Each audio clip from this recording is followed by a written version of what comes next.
welcome to the Joe Show, where we dive into the livestock industry from a kid's point of view. I'm your host, Joe Steen, and today we have an incredible episode lined up for you. Joining us is Sam Schmillen.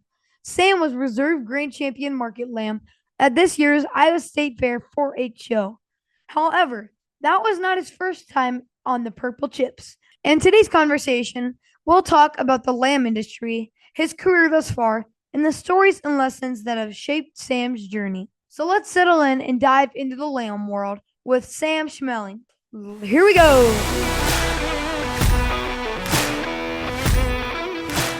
Tell us about yourself. All right, sounds good. I'm a Sam Schmillen. I'm 18 years old. I'm from Marcus, Iowa. My parents are Kyle and Jill Schmillen, and I got two siblings. My sister, Brittany, who's in 7th grade, and my brother, who's in 6th grade, and they're 13 and 12. And some of my hobbies are obviously showing livestock all around the country and at state fair. I play basketball all year round, and I like to hunt and fish. Tell me about how you did at the Iowa State Fair this year. I did pretty good. I got reserve overall market lamb at the Iowa State Fair this year. So how many times have you won or gotten reserve at the Iowa State Fair? I've exhibited at the Iowa State Fair 7 times, and I've had 7 grand or reserve banners. Dad and I were actually figuring this out the other day, and I've shown 20 market animals there, and 14 of them have gotten a piece of a division.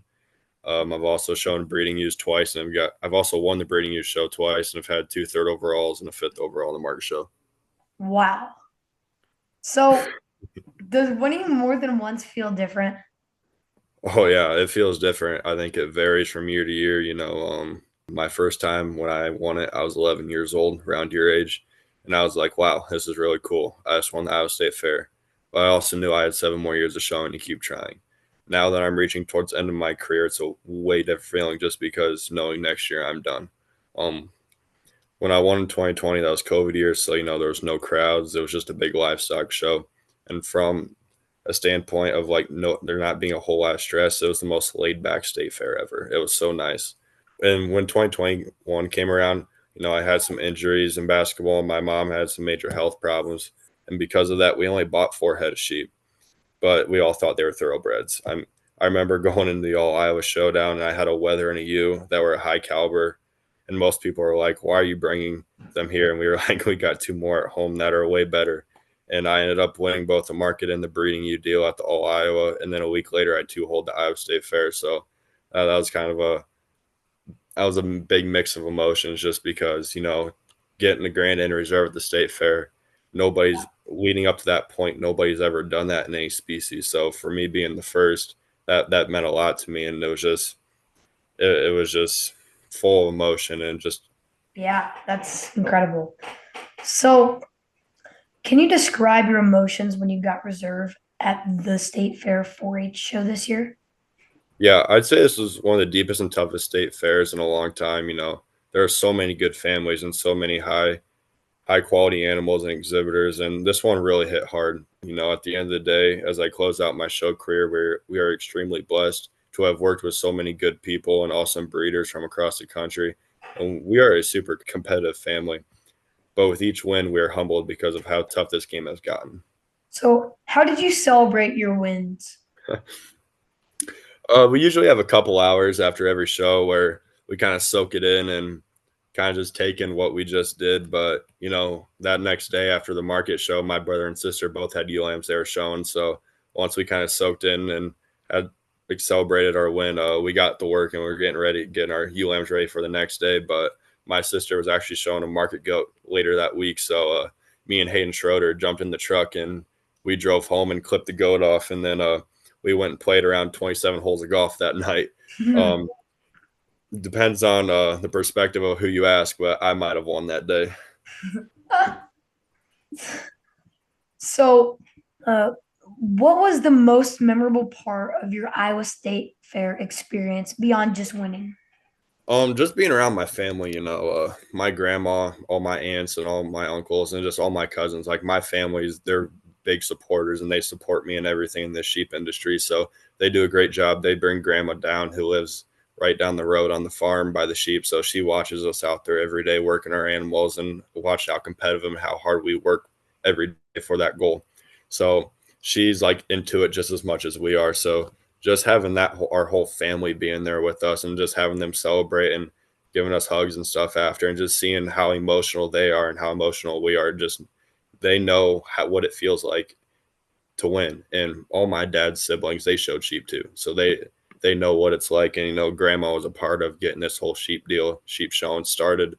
So that's just the best part, Mm. besides winning, is just being around my whole family and just being able to celebrate that win with them. Oh yeah. So, like, what challenges did you face during your preparation this year, and how did you overcome them? I would say the biggest challenge every year is just getting out and trying to find those next champions. As a family, we put on a ton of miles every year and just try to find the right kind that we need to be feeding. At the Iowa State Fair, we have a judge for 2 years in a row every year. So we at least know half the time what kind of quality and what parts and pieces we need to look for in our sheep to get for the show. But let alone just trying to find the elite ones, it's also hard getting them bought. Everyone's going after that sheep. So like, it's a two-part deal: get finding them and then trying to get them bought. Mm. So, where do you normally get your lambs from?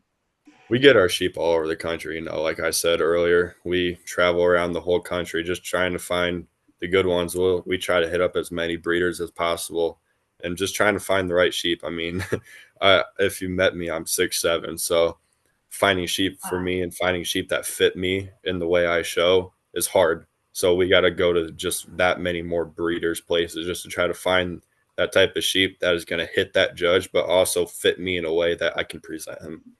Yeah. So, you've had success outside the Iowa State Fair too. Tell us more about that. I was fortunate enough to hit the national scene prior to the year that I started showing at the Iowa State Fair. In 2017, when I was 11 years old, I was reserve champion at the North American International Livestock Exposition in Louisville. And I have a much more of appreciation for the show now after showing there a few years after I got a piece of it, just because it's no easy task at all getting in the grand drive. I've been fortunate to have a couple of division winners here and there at the show, but trying to get into the grand drive is really hard.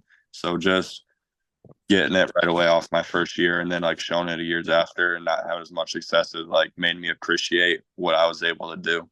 Mm. And then leading into 2018, I obviously won the state fair that year.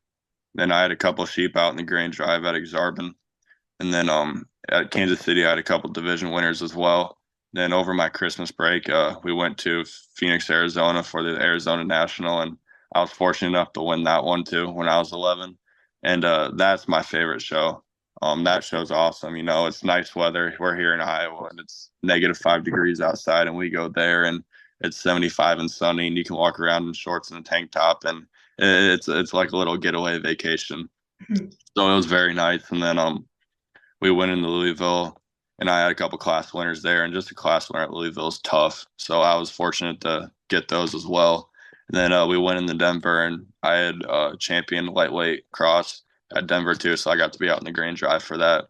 And then I had third overall at Exarban that next year as well. So we still got a few more on our bucket list that we want to get that we haven't quite got done yet, but we've been very blessed and fortunate with what we have gotten done so far. So Mm. So, how long have you been showing? Have you been showing other than State Fair, or is that the first time you've shown? So I started showing when I was around 5 or 6 years old. We had the little Marcus Fair here at a little north of town, about 10 miles, where I wasn't old enough to show there yet, but I could do Pee Wee showmanship. And I was doing that when I could walk. So I've been showing my whole life. I think competitively, I think when I was around 9 or 10 years old, we'd go to a jackpot show every weekend. If there was a doubleheader on Saturday and a doubleheader on Sunday, we were going both days. I think we were talking about it about a few days ago as well. And I think the one summer we went to 25 or 30 jackpot shows in a season, and we did that for a couple of years in a row. And I think that's really given me a lot of experience before we started getting into like national shows and leading up to state fair as well, just because I had that experience and I had that showing background and I knew how to handle myself in the ring. And it also gave me opportunities to look up because I was young. So like as us young kids, we look up to the older kids. And I would look up to so many people who were doing good and being successful in the sheep business, and I would look and study them. and I would watch what they did, how they acted, and what they did in certain situations. So I think that ultimately helped me as a showman, just knowing because everyone gets in different situations. But I think that just taught me what to do if something happens and how to react to it and not freak out and face adversity. Mhm. So I think that really helped shape my showing career and my showmanship before leading up to national shows and state fair. Are you looking to take your showing to the next level? Look no further than Lewis Genetics Show Pigs. At Lewis Genetics, they specialize in top-tier show pigs that stand out in the ring and excel in performance with that winning edge you need. With their pigs, you're not just investing in livestock, you're investing in their future victories. Visit lewisgenetics.com and make your next show season a winning one. Lewis Genetics, where champions are born and bred. So, on my show, I like to play a game called Would You Rather. I know you're really into basketball as well, so Yep. this one might be hard. So, would you rather be drafted into the NBA or win every national lamb show through your entire showing career? Oh man, you start off with a hard one right away. mm, I would probably have to go with being drafted in the NBA. I think that's something I've also worked for my whole life, and my goal since I can remember has been to play college ball. And there's been so many Halloweens where I've dressed up as NBA players just because I want to be like them. And I think ultimately that's probably as hard of a choice that is. I would probably pick I'd rather be drafted in the NBA, but I've kind of came to reality that that's not going to happen. So I would still take winning every national show. Mhm. So, what got you interested in showing lambs and how did you get started? Um, just like we raise and show sheep, like we raise and sell sheep all over the country as well. So from a young kid before I even could show, I remember going with dad to sales down in Indiana and out in Oklahoma and down to Texas. So I was with my dad a lot, and actually both my parents, we'd always take sheep down there and we'd show them and then sell them that sale day as well to people, and just getting to interact with so many people. And sometimes he'd let me go out there during the sale day and show one up on the block, and it was just kind of got me jump started. And I've been around sheep my whole life, so it's just a second nature to me, and it was something that I loved doing from an early age, and it's just transitioned smoothly over as I've grown over the years. So that's really what got me started. Yeah, okay. What showmanship techniques do you think set you apart from the other competitors? Yeah, I mean, I'm not sure there's a certain technique, but if you haven't met me, I'm 6'7", so showing sheep has been a constant change for me since around the age of 13. Every sheep is different, so I feel like we try to analyze each one and figure out how I need to show them to make it look its best and presented the best. Sometimes I'll get down and squat with them, and sometimes I'll stay up and power drive them. But I think what sets us apart is the amount of time we spend out in the yard studying the different angles that sheep can be viewed from. Just because, like I said, I'm 6'7", so I gotta either show them this way or show them this way to show this part that's really good about them off. So like we just are always constantly changing stuff just to make that sheet the best as presentable as possible. So, how do you manage your nerves before entering the ring? Music. Like I'm a sports guy, so I'm always jamming the music before pregame the basketball game. So usually I'm always listening to music before I go in the ring. Then also I'll help carve out legs and kind of get the sheep all ready and fit it up. So that way kind of just keeps me busy and distracted. So that way I don't have time to think about what I'm going to be doing in 20 minutes and showing my animal. I'm able to just focus on now and kind of keep my nerves at ease. Mhm. So, what music do you listen uh I mean, I'm a rap guy. I mean, during basketball games, I'm always listening to rap, so I always play a little bit of rap, but kind of keep it appropriate just because you're at a sheep show. But then I usually switch over to country after a while. to? Mhm. So, what trends are you seeing in the world of showing lambs? So when I first started showing lambs, they needed a big handle, they didn't have plenty of muscle, and they just had to look good enough from the side. And I feel like we have evolved to the point where handle isn't as much of a factor, but they better look seamless from the side, and they better be athletic when they get out and move. And they need to have enough muscle without being coarse in their makeup. And in presenting sheep now compared to 7, 10 years ago is so different. Now we're spending 4 or 5 hours in the barn every day doing legs, so that way they have big steer legs on them when we jog them in the ring. And it's just the way the sheep presented as a whole has changed a ton from, like I said, 7 to 10 years ago till now. So yeah, I mean, the trends of the sheep showing world have changed drastically.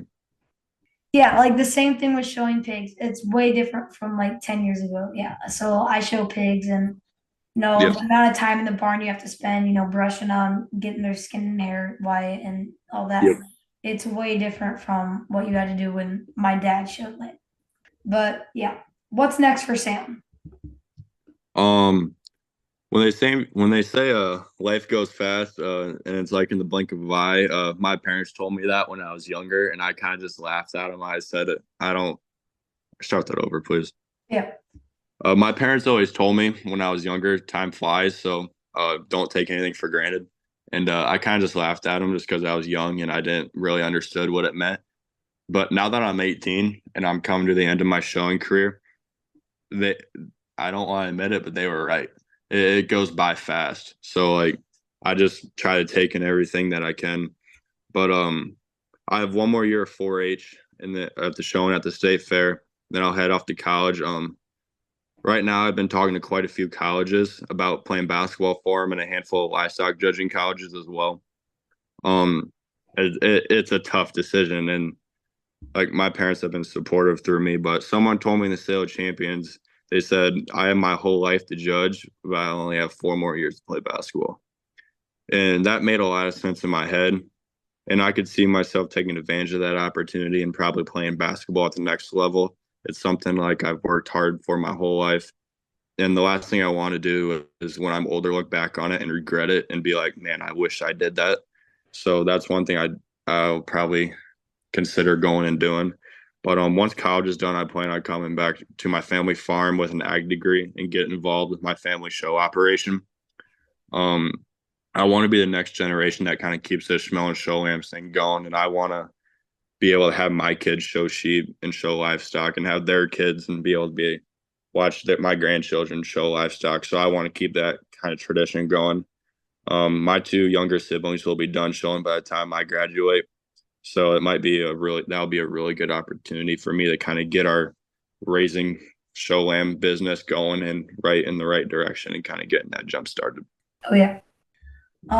Thank you so much for being a part of my podcast today. Thank you for having me. I appreciate it. Have a good night and I'll talk to you soon. Yep, you too. Thank you. Yep. Thank you.